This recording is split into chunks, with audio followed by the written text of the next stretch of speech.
भगवान बुद्ध कंपटीशन में आप सबका स्वागत है। मैं रामचरण कुशवाहा, खरेला महोबा डिस्ट्रिक्ट से यूपीएससी के ऑल सब्जेक्ट पढ़ाता हूं। आज देखते हैं संविधान में पॉलिटी जो है, भारत का संविधान और उसके जो स्रोत हैं उसे देखते हैं। भारतीय संविधान के स्रोत क्या हैं? जो भारतीय स्रोत हैं, भारत सरकार अधिनियम 1919 के तहत भारतीय सरकार अधिनियम 1919, नेहरू रिपोर्ट 1928 और साइमन कमीशन रिपोर्ट 1930 और भारत सरकार अधिनियम 1935, इसके तहत हमारे जो स्रोत हैं भारतीय संविधान के, वो देखते हैं कहाँ से लिए गए हैं, किन किन देशों से लिए गए हैं भारतीय स्रोत। तो देखते हैं। कनाडा से लिया गया है संघीय शासन व्यवस्था। जो कनाडा से ली गई है वो क्या ली गई है? कनाडा से ली गई है संघीय शासन व्यवस्था। राज्यों का संघ, राज्यपाल का राष्ट्रपति के प्रसाद पर्यंत पद धारण करना। जो राज्यपाल का राष्ट्रपति के प्रति जो पद धारण होगा, राष्ट्रपति के प्रति होगा। जो राज्यपाल का राष्ट्रपति के प्रसाद पर्यंत पद धारण करना। इसके बाद राज्यपाल द्वारा राष्ट्रपति के विचारार्थ प्रारक्षित करने का प्रावधान। कहने का आशय ये है कि जो राज्यपाल द्वारा राष्ट्रपति के विचार होंगे, जो राष्ट्रपति के विचार होंगे उसको प्रारक्षित करेगा, उसको स्वीकार करेगा। कौन? राज्यपाल। ये लिए गए हैं कनाडा से। अगला देखते हैं क्या है। ऑस्ट्रेलिया से क्या लिया गया? समवर्ती सूची। कमेंट में करें सूचियाँ कितने प्रकार की होती हैं। इसके पहले मैं एक वीडियो डाल चुका हूँ सूचियों का, इसलिए कहता हूँ कमेंट में करिएगा सूची कितने प्रकार की होती है। सूची कितने प्रकार की होती है कमेंट करिए, जल्दी से कमेंट करिएगा। ऑस्ट्रेलिया से लिया गया समवर्ती सूची। प्रस्तावना, जो प्रस्तावना में इस्तेमाल की गई भाषा है वो ऑस्ट्रेलिया से ली गई है। उद्देश्य में निहित भावनाएं, जो उद्देश्य में निहित भावना है वो भी ऑस्ट्रेलिया से ली गई है। प्रस्तावना की विशिष्ट भाषा, जो प्रस्तावना है उसकी विशिष्ट भाषा ऑस्ट्रेलिया से ली गई है। कहने का आशय जो ऑस्ट्रेलिया से लिया गया है समवर्ती सूची, प्रस्तावना में इस्तेमाल की गई भाषा, उद्देश्य में निहित भावनाएं और प्रस्तावना की जो विशिष्ट भाषा है। अगला देखते हैं। अगला है आपका आयरलैंड। आयरलैंड से क्या लिया गया है देखते हैं। जो आयरलैंड से लिया गया है नीति निर्देशक तत्व क्या लिए गए हैं? नीति निर्देशक तत्व। जो नीति निर्देशक तत्व हैं वो आयरलैंड से लिए गए हैं। राष्ट्रपति की निर्वाचन प्रणाली आयरलैंड से लिया गया है। राज्य सदन में मनोनीत सदस्य, जो राज्य सदन में मनोनीत सदस्य होते हैं वो कहाँ से लिए गए हैं? वो आयरलैंड से लिए गए हैं। साहित्य में, कला में, विज्ञान में, समाज सेवा में जो ये मनोनीत सदस्य होंगे वो आयरलैंड के द्वारा लिए गए थे ये स्रोत। जर्मनी से क्या लिया गया देखते हैं। आपातकाल में मूल अधिकारों का निलंबन। आपातकाल में मूल अधिकारों का निलंबन मतलब आपातकाल 1935 के अधिनियम पर आधारित है।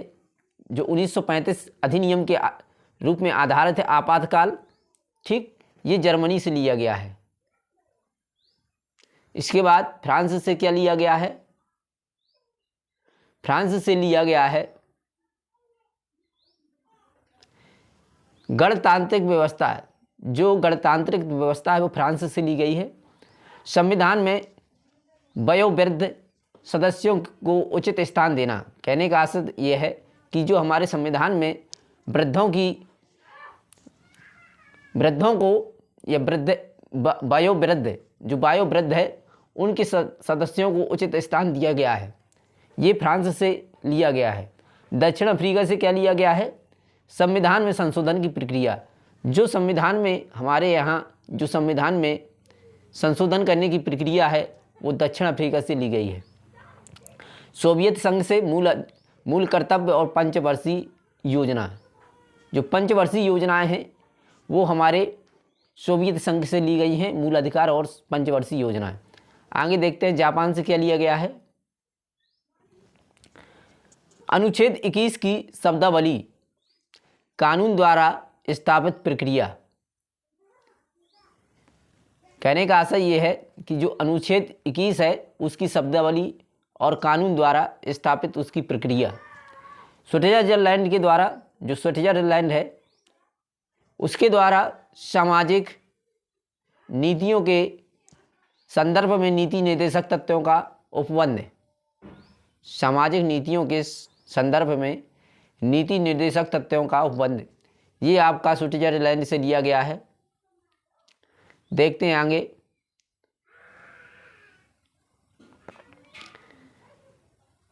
राष्ट्रीय चिन्ह और उसके प्रतीक क्या है। राष्ट्रीय चिन्ह क्या है? हमारे देश का राष्ट्रीय चिन्ह अशोक स्तंभ है, जो सारनाथ में स्थित है। कहाँ स्थित है? सारनाथ में। कभी आप बनारस गए होंगे, काशी का नाम सुना है, वहाँ है सारनाथ, आगे उसके थोड़ा आगे है, वहाँ सारनाथ है। वहीं अशोक का स्तंभ बना हुआ है, जहाँ पर भगवान बुद्ध ने पहला उपदेश दिया था सारनाथ में। वहीं से ये राष्ट्रीय चिन्ह लिया गया है। आगे देखते हैं राष्ट्रीय ध्वज। हमारे यहाँ का जो राष्ट्रीय ध्वज है वो क्या है? तिरंगा। तिरंगा है। तिरंगा में कितनी तीलियाँ होती हैं, कमेंट करें। सबसे पहले स्थान पर कौन सा रंग और सबसे नीचे कौन सा रंग तिरंगा में आया है, कमेंट करें। कमेंट करें, जल्दी कमेंट करें। जो तिरंगा में सबसे नीचे और सबसे ऊंचा है, सबसे पहले स्थान में और सबसे नीचे स्थान में कौन से रंग की पट्टी है? बीच में नहीं, जो ऊपर और नीचे। कमेंट करें जल्दी से। राष्ट्रीय गान, हमारा राष्ट्रीय गान कौन सा है? जनगण मन। कितने सेकंड में गाया जाता है? इसे गाने में कितना समय लगता है? कमेंट करें, जल्दी कमेंट करें। राष्ट्रीय गीत वंदे मातरम। राष्ट्रीय गीत क्या? वंदे मातरम। राष्ट्रीय पशु बाघ है। राष्ट्रीय पशु बाघ। राष्ट्रीय पक्षी मोर। राष्ट्रीय पक्षी क्या है? मोर।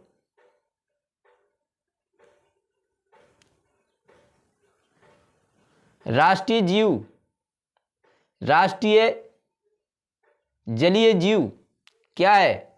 गंगा डॉल्फिन। क्या है? गंगा डॉल्फिन। राष्ट्रीय स्मारक इंडिया गेट। इंडिया गेट कहाँ है? कमेंट करें जल्दी से, कमेंट करें जल्दी से। इंडिया गेट कहाँ पे है? अगर ये मेरा वीडियो आपको पसंद आए तो उसे लाइक करें, शेयर करें, कमेंट करें और मेरे चैनल को सब्सक्राइब करें। राष्ट्रीय वृक्ष बरगद। राष्ट्रीय वृक्ष बरगद। राष्ट्रीय पंचांग क्या है? शक संवत पर आधारित राष्ट्रीय पंचांग है। शक संवत पे आधारित है। राष्ट्रीय विरासत पशु। राष्ट्रीय विरासत पशु क्या है? कमेंट। हाथी। क्या है? हाथी। आगे देखते हैं। ये कब घोषित किए गए, इनकी तिथि भी हम बता दें आपको। जो राष्ट्रीय ध्वज है वो है तिरंगा। राष्ट्रीय चिन्ह आपका अशोक। ये कब घोषित किया गया? 26 जनवरी 1950 को अपनाया गया है। कब अपनाया गया है राष्ट्रीय चिन्ह? 26 जनवरी 1950 को। 26 जनवरी 1950 को क्या मनाया जाता है? कमेंट करें। कौन सा दिवस मनाया जाता है? जो हमारा राष्ट्रीय ध्वजा है, राष्ट्रीय ध्वज तिरंगा, वो 22 जुलाई 1947 को। कब? 22 जुलाई 1947 को संविधान द्वारा अपनाया गया है। 22 जुलाई 1947 को। हमारा देश कब आज़ाद हुआ? कमेंट करें जल्दी से। जो राष्ट्रीय गान है जनगण मन, वो 24 जनवरी 1950 को संविधान 24 जनवरी 1950 को संविधान सभा द्वारा अपनाया गया था। राष्ट्रीय रविंद्रनाथ टैगोर द्वारा इसको लिखा गया है। वंदे मातरम 24 जनवरी 1950 को जो राष्ट्रीय गीत है वंदे मातरम 24 जनवरी 1950 को अपनाया गया। इसकी रचना किसने की है कमेंट करें। बंकिम चंद्र चटर्जी। कहाँ से लिया गया है? आनंद मठ से। बंकिम चंद्र चटर्जी है, उनका एक उपन्यास है आनंद मठ, उसके माध्यम से लिया गया है, वहाँ से लिया गया है। राष्ट्रीय पशु बाघ है, यह पैंथराइट, जो यह पैथराट, यह पैथरा टाइग्रेस लिनास प्रजाति का एक पशु है, जिसे शेर ए मैसूर भी कहा जाता है। क्या कहा जाता है? जिसे शेर ए मैसूर भी कहा जाता है। किसको? बाघ को क्या कहा जाता है? शेर ए मैसूर। राष्ट्रीय पक्षी क्या है? मोर। वैज्ञानिक नाम पर इसको अंग्रेजी में ब्लू पिकॉक भी बोलते हैं, पिकॉक। ठीक है। राष्ट्रीय जो जलीय जीव है गंगा डॉल्फिन, यह 2009 में घोषित किया गया था। कब किया गया था? 2009 में घोषित किया गया था। गंगा नदी के पानी को शुद्ध करने में सहायक है। यह गंगा नदी के पानी को शुद्ध करने में सहायक है डॉल्फिन। जो इंडिया गेट है वो कहाँ पे है? हमने पूछा था, अभी कमेंट करेंगे आप। तो इंडिया गेट देश का सबसे बड़ा युद्ध स्मारक है, जो युद्ध के बाद सैनिकों की याद में शिल्पकार एडविन लुटियंस द्वारा तैयार किया गया था। राष्ट्रीय वृक्ष जो बरगद है, वो वैज्ञानिक वाइकस बेगालेसिस द्वारा रात में भी ऑक्सीजन छोड़ता है। ये रात में भी ऑक्सीजन छोड़ता है बरगद। विरासत पशु जो हाथी है, राष्ट्रीय विरासत पशु, वो 2010 में स्वीकृति मिली। इसको 2010 में स्वीकृति मिली। अगर ये मेरा वीडियो आपको पसंद आए तो उसे लाइक करें, शेयर करें, कमेंट करें और मेरे चैनल को सब्सक्राइब करें। आगे देखते हैं भारतीय संविधान की प्रस्तावना क्या है। देखते हैं थोड़ा इसका परिचय देखते हैं क्या है भारतीय प्रस्तावना। देखिएगा, प्रत्येक संविधान के प्रारंभ में सामान्यतः एक प्रस्तावना होती है। क्या होती है? एक प्रस्तावना होती है। संविधान के प्रारंभ में सामान्यतः एक प्रस्तावना होती है। कोई भी निबंध या कुछ भी आप लिखते हो उसमें एक प्रस्तावना लिखी जाती है। प्रस्तावना होती क्या है? प्रस्तावना उसका एक मूल उद्देश्य होता है। उसमें क्या लिखा गया है उसका एक विवेचन करने की, क्या इसमें दर्शाया गया है, इसे स्पष्ट करता है प्रस्तावना, जिसके द्वारा संविधान के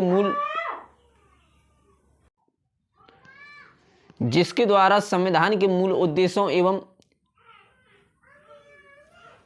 एवं लक्ष्यों को स्पष्ट किया जाता है। संविधान की प्रस्तावना उन राजनैतिक, नैतिक,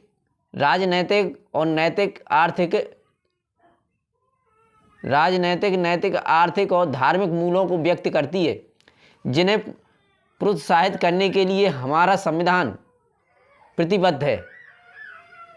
क्या है? हमारा संविधान प्रतिबद्ध है। यह सत्ता के स्रोत, सरकारी प्रणाली और राजनीतिक व्यवस्था के लिए वांछनीय प्रयोजनों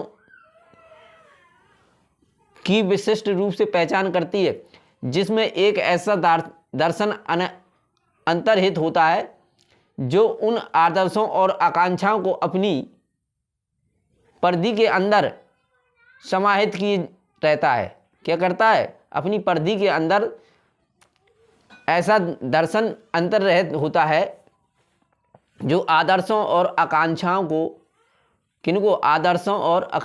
को अपने परिधि के अंदर समाहित किए रहता है, जिसके प्रति राष्ट्रीय आंदोलन ने अपनी प्रतिबद्धता दर्शाई थी। किसने? राष्ट्रीय आंदोलनों ने अपनी प्रतिबद्धता दर्शाई थी कि संविधान की प्रस्तावना से यह आशा की जाती है कि जिन मूलभूत मूल्यों तथा दर्शन पर संविधान आधारित है, जिन लक्ष्यों तथा आदर्श उद्देश्यों की प्राप्ति का प्रयास करने के लिए संविधान निर्माता ने जो संविधान निर्माता हैं, कमेंट करें संविधान का निर्माता कौन है, कमेंट करें जल्दी से। निर्माताओं ने राज्य व्यवस्था को निर्देशित किया था कि उसका प्रस्तावना में समावेशित हो, वह प्रस्तावना में समावेशित की जाए, जिससे संविधान की प्रस्तावना में उन महान आदर्शों और मौलिक उद्देश्यों को, लक्ष्यों को उल्लेख किया जाए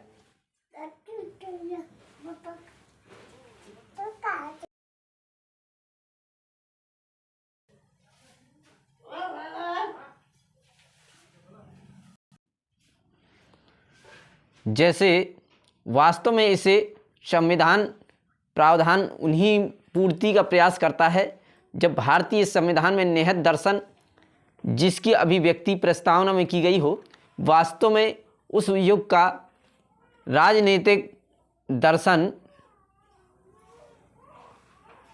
कल्याणकारी राज्य की ओर उन्मुख आदर्श लोकतंत्र का दर्शन के अनुरूप हो था, जिसमें संविधान का निर्माण किया गया है। जो हमारी प्रस्तावना है, कहने का आशय ये है, इसमें संविधान का एक निचोड़ दिया गया है। क्या दिया गया है? एक निचोड़ दिया गया है।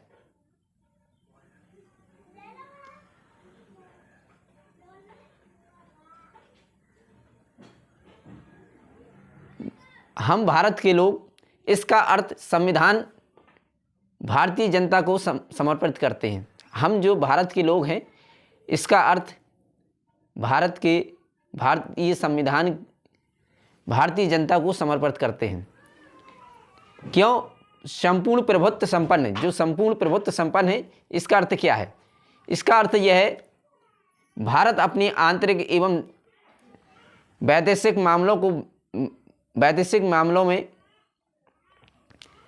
मामलों में बिना किसी बाहरी दबाव के प्रतिबद्धता के स्वतंत्र रूप से निर्णय लेने की क्षमता रखता है। कहने का आशय यह है कि जो भारतीय संपूर्ण प्रभुत्व संपन्न क्या है, इसका कहने का आशय यह है कि भारत अपनी आंतरिक एवं वैदेशिक मामलों में बिना किसी बाहरी शक्ति के दबाव के द्वारा स्वतंत्र रूप से निर्णय ले सकता है, निर्णय लेने में सक्षम है। क्यों? अगला देखते हैं। समाजवादी कैसी है? यहाँ संविधान की प्रस्तावना में इस शब्द का उल्लेख 42वें संविधान संशोधन से किया गया है। क्या किया गया है? जो समाजवादी शब्द का प्रयोग किया गया वो 42वें संविधान संशोधन 1976 द्वारा किया गया था। इसका उद्देश्य सभी उत्पादन के साधनों का राष्ट्रीयकरण करना नहीं है, अपितु आर्थिक शोषण को समाप्त करने से है। जो समाजवादी शब्द का अर्थ है वह आर्थिक शोषण को समाप्त करने के लिए दर्शाया गया था।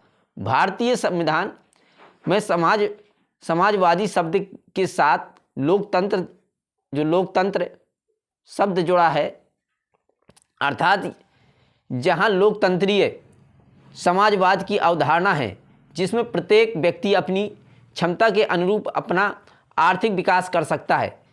कहने का आशय यह है कि लोकतांत्रिक जो समाजवाद की अवधारणा दी गई है इसमें प्रत्येक व्यक्ति अपनी क्षमता के अनुरूप अपना आर्थिक विकास कर सकता है। राज्य द्वारा इस उत्थान में किसी प्रकार की बाधा नहीं डाली जा सकती है। राज्य के द्वारा इस उत्थान मतलब आपका जो उत्थान हो रहा है उसमें किसी प्रकार की बाधा नहीं डाली जाएगी। राज्य कमजोर तबके लोगों को, जो राज्य है वह कमजोर तत्व के लोगों को, जो कमजोर वर्ग के लोग हैं उनके लिए किसी प्रकार की, उनके लिए आर्थिक उत्थान के लिए एक योगदान प्रयोग करता है।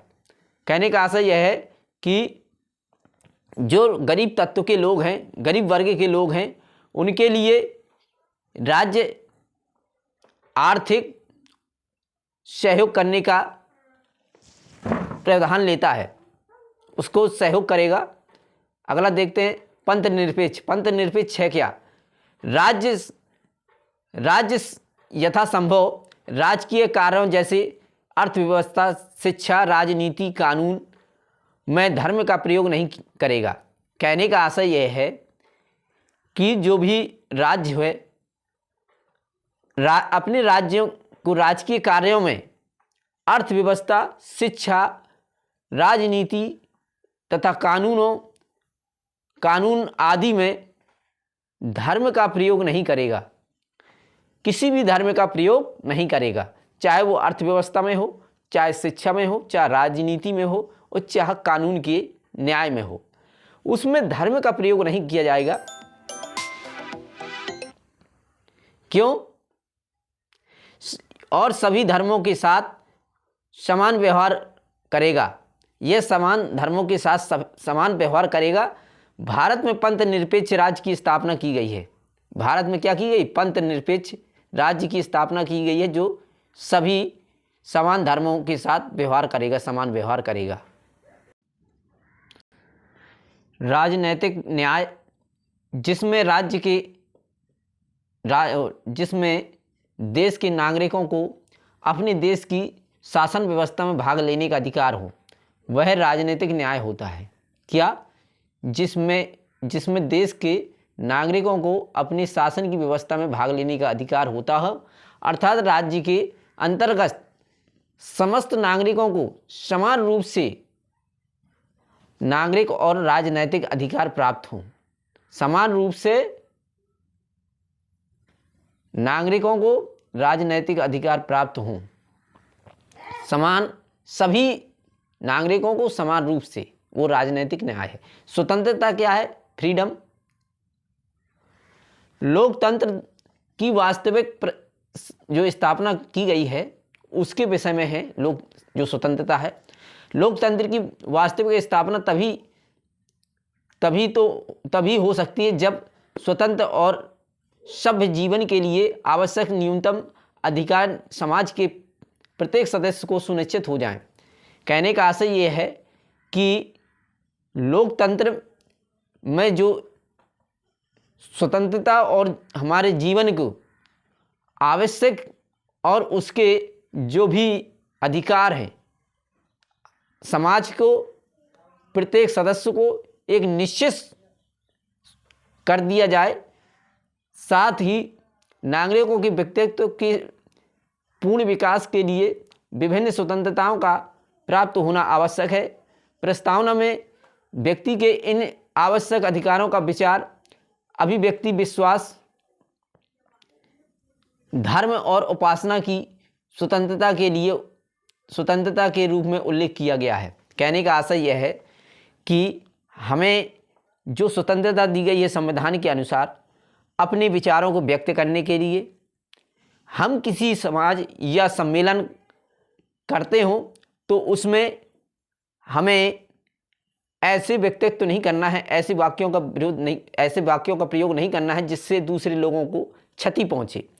और जब सम्मेलन करें तो उसमें अस्त्र और शस्त्र को लेकर नहीं जाएं।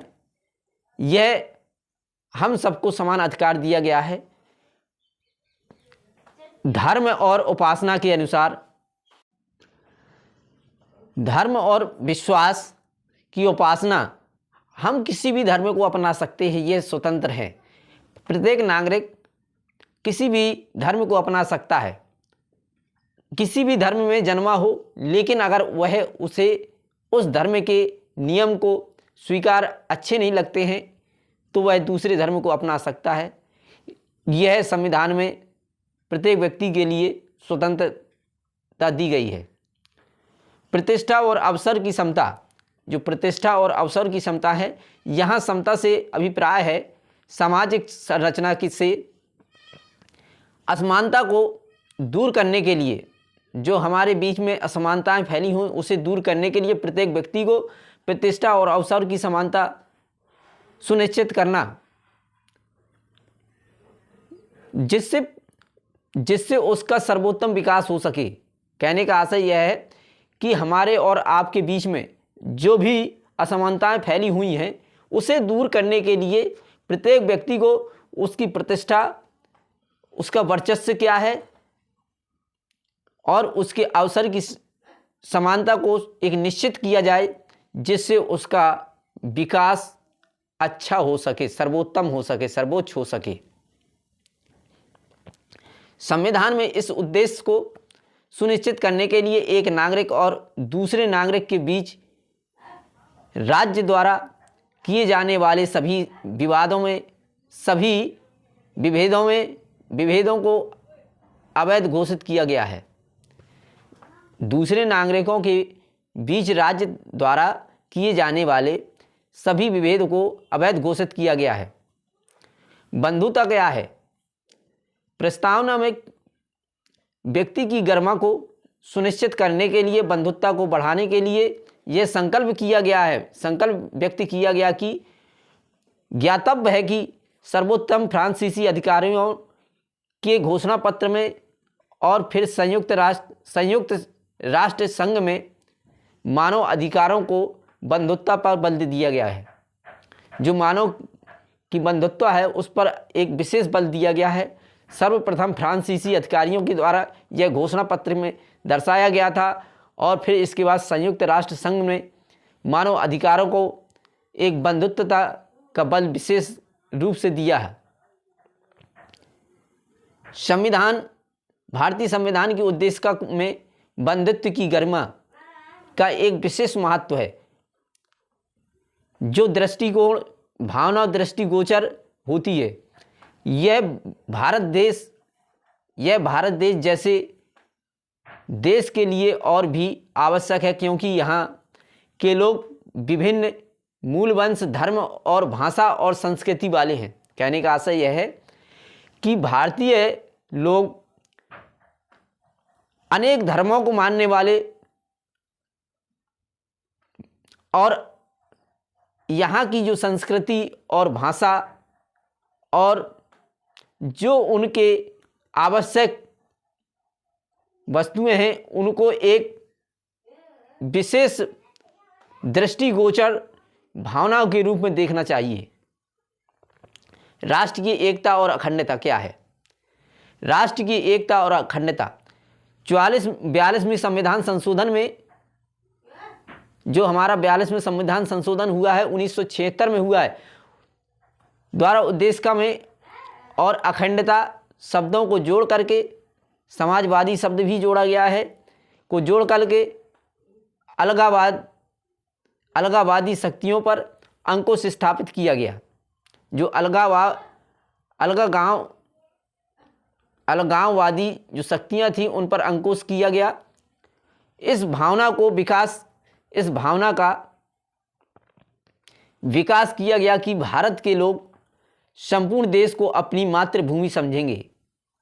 इससे यह विचार उत्पन्न होता है कि भारत के जो भी प्रत्येक नागरिक सभी अपनी मातृभूमि भारत को ही समझेंगे।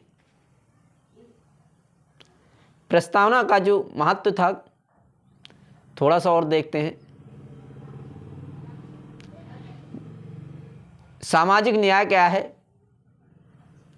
जिसमें व्यक्ति में जाति व पंथ के आधार पर भेद ना हो। यह सामाजिक न्याय है कि जिसमें व्यक्ति में जाति व पंथ के आधार पर भेदभाव ना हो, ऊंच नीच की भावना ना हो तथा समाज के सभी वर्गों के लोगों को अपने व्यक्तित्व के विकास का पूर्ण अवसर प्राप्त हो। कहने का आशय यह है कि जो भी हमारे देश में व्यक्ति रह रहे हैं वह जाति पंथ के आधार पर भेदभाव ना करें, ऊंच नीच के आधार पर भेदभाव ना करें, समाज के सभी वर्गों को लोगों को अपने व्यक्तित्व के विकास का पूर्ण अवसर प्राप्त होगा। अगर हम भेदभाव धर्म में, जाति में, ऊंच नीच के अनुसार अगर वर्गों में, समाज के वर्गों में भेदभाव नहीं करते हैं तो हमारा व्यक्ति के विकास का पूर्ण अवसर निश्चित होगा। न्याय आर्थिक न्याय क्या है? जिसमें देश की संपत्ति का नागरिकों में यथासंभव समान वितरण हो, ताकि अधिकाधिक व्यक्तियों को अपना अधिकार और उनको लाभ अधिक प्राप्त हो। साथ ही प्रत्येक व्यक्ति को अपनी योग्यता के अनुसार धनोपार्जन के साधन उपलब्ध हों। कहने का आशय यह है कि देश की संपत्ति जो है वह प्रत्येक नागरिक में समान रूप से समान ही वितरण की जाए और प्रत्येक व्यक्ति की योग्यता के अनुसार जो धन वितरण किया जाए, उनकी योग्यता के अनुसार किसी व्यक्ति को दूसरे व्यक्ति का आर्थिक शोषण करने का अधिकार ना हो, लेकिन दूसरे व्यक्तियों को दूसरे व्यक्ति का शोषण करने का अधिकार ना हो। अगर ये मेरा वीडियो आपको पसंद आए तो उसे लाइक करें, शेयर करें, कमेंट करें और मेरे चैनल को सब्सक्राइब करें। प्रस्तावना का महत्व क्या है देखते हैं। जो भारतीय राज्य व्यवस्था है उसका लोकतंत्र कैसा है।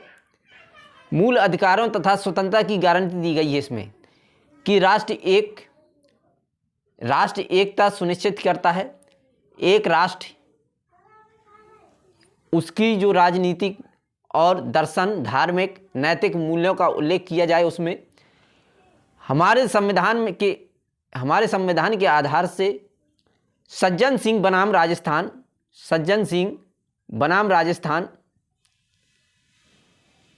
राज्य के बाद न्यायमूर्ति मधोलकर ने कहा था, सज्जन सिंह बनाम राजस्थान के बाद न्यायमूर्ति मधोलकर ने कहा था कि उद्देश्य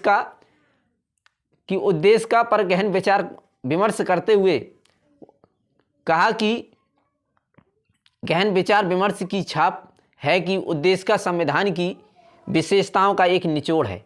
इसके पहले मैं भी बता चुका हूं कि संविधान विशेषताओं का एक निचोड़ है। गोलकनाथ बनाम पंजाब मामले में न्यायमूर्ति हिदायतुल्लाह ने भी यह विचार विमर्श किया कि संविधान की उद्देश्य का है वो सिद्धांतों का एक निचोड़ है। संविधान की उद्देश्य का उन सिद्धांतों का एक निचोड़ है जिनके आधार पर सरकार को कार्य करना है। आर.एस.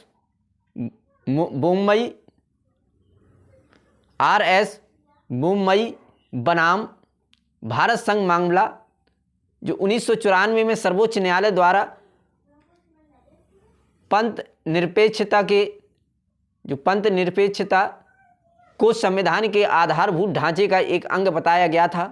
प्रस्तावना में इस शब्द को 42वें संविधान संशोधन 1976 द्वारा शामिल किया गया। पंथ निरपेक्ष भारतीय राज्य है। क्या है? पंथ निरपेक्ष भारतीय राज्य है, समाजवादी राज्य है, समाजवादी। भले ही प्रस्तावना संविधान का अभिन्न अंग माना जाता है, प्रस्तावना को संविधान का अभिन्न अंग माना जाता है, लेकिन केशवानंद भारती बनाम केरल राज्य यह अपनी जगह सत्य है कि यह ना तो किसी शक्ति का स्रोत है, जो प्रस्तावना है वह किसी शक्ति का स्रोत है, ना तो किसी शक्ति का स्रोत है, ना ही किसी प्रकार की उसको किसी प्रकार की सीमित करता है। मतलब कहने का आशय यह है कि ना तो यह किसी शक्ति का स्रोत है, ना किसी शक्ति का अंत है। लेकिन प्रस्तावना को न्यायालय में प्रवर्तित नहीं किया जा सकता है। जो प्रस्तावना को है वो न्यायालय में प्रवर्तित नहीं किया जा सकता है, किंतु लिखित संविधान की उद्देश्य लेखबद्ध किए जाते हैं, जिसकी स्थापना संप्रवर्तन के लिए संविधान की रचना होती है।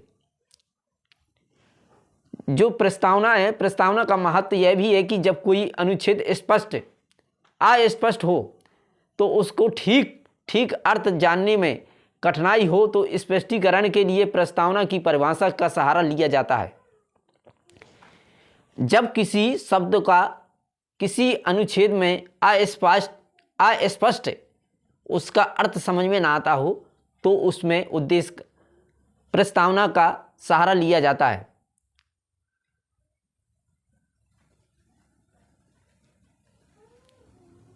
प्रस्तावना का सहारा लिया जाता है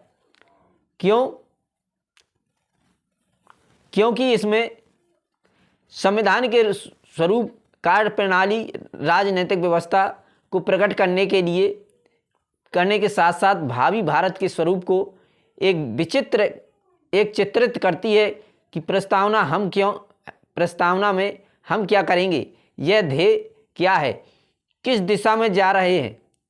इसका उल्लेख संविधान की प्रस्तावना में दो प्रयोजन स्पष्ट होते हैं। प्रथम, प्रस्तावना से स्पष्ट होता है कि संविधान के प्राधिकार स्रोत क्या हैं। द्वितीय से यह प्राप्त होता है कि संविधान किन उद्देश्यों को संवर्धित या प्राप्त करता है। प्रस्तावना में जो संशोधन हुआ है, केशवानंद भारती बनाम केरल राज्य। बाद में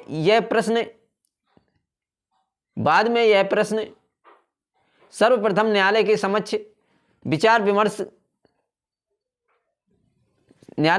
विचार के लिए उपस्थित नहीं हुआ था कि अनुच्छेद 368 के तहत प्रस्तावना में संशोधन किया जा सकता है। कहने का आशय यह है, जो केशवानंद भारती बनाम केरल राज्य के बाद में यह प्रश्न न्यायालय में सक्षम विचार से उपस्थित नहीं हुआ, जिससे कि अनुच्छेद 68 के तहत प्रस्तावना में संशोधन किया जा सकता है अथवा नहीं। यह विचार स्पष्ट रूप से न्यायालय में विचार विमर्श नहीं किया गया कि इसको संशोधन किया जा सकता है कि नहीं किया जा सकता। इस संदर्भ में सरकार का यह तर्क था कि चूंकि प्रस्तावना संविधान का एक अंग है, क्या है, संविधान का एक अंग है, इसलिए 368 के अंतर्गत इसमें संशोधन किया जा सकता है। और कहा गया कि अनुच्छेद 368 द्वारा प्रदत्त संशोधन की शक्तियां सीमित हैं। 368 में यह भी कहा गया कि न्यायालय द्वारा कि इसमें जो प्रदत्त संशोधन की शक्तियां हैं एक सीमित दायरे में है। प्रस्तावना में संविधान का आधारभूत ढांचा निहित है,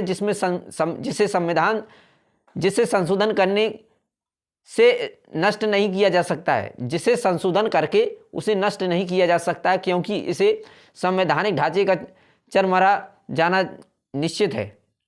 कहने का आशय यह है कि अगर बार बार हम संविधान में संशोधन करेंगे तो इससे संवैधानिक ढांचे का चरमरा जाना निश्चित है।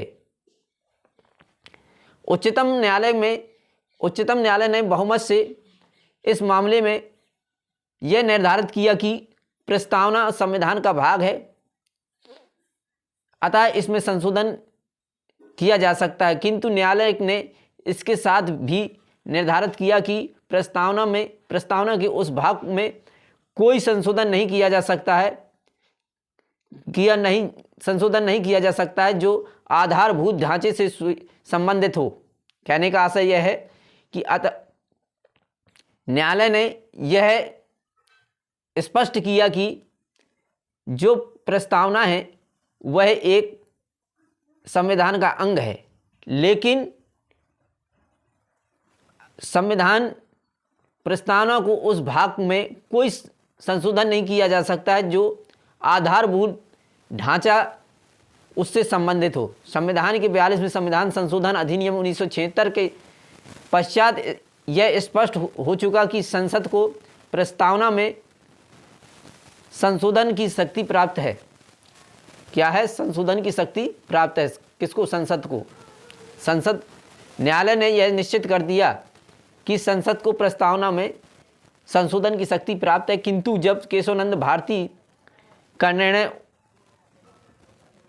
उलट नहीं दिया, सही नहीं दिया, प्रस्तावना में किए गए संशोधन को कभी भी न्यायालय में चुनौती दी जा सकती है कि उसमें निहित आधारभूत ढांचा परिवर्तन है। कहने का आशय यह है, केशवानंद भारती का निर्णय उलट नहीं दिया, इसका निर्णय जो है सीधा नहीं दिया गया, इसका निर्णय उल्टा दिया गया है कि प्रस्तावना में दिए गए संशोधन को कभी भी न्यायालय में चुनौती दी जा सकती है, कभी भी न्यायालय को चुनौती दी जा सकती है कि वह उसमें जो निहित आधारभूत ढांचा है, ढांचे में परिवर्तन है। अगर ये मेरा वीडियो आपको पसंद आए तो उसे लाइक करें, शेयर करें, कमेंट करें। ये क्वेश्चन केशवानंद भारती बनाम किलर राज मेंस में 3-4 बार क्वेश्चन पूछा गया है।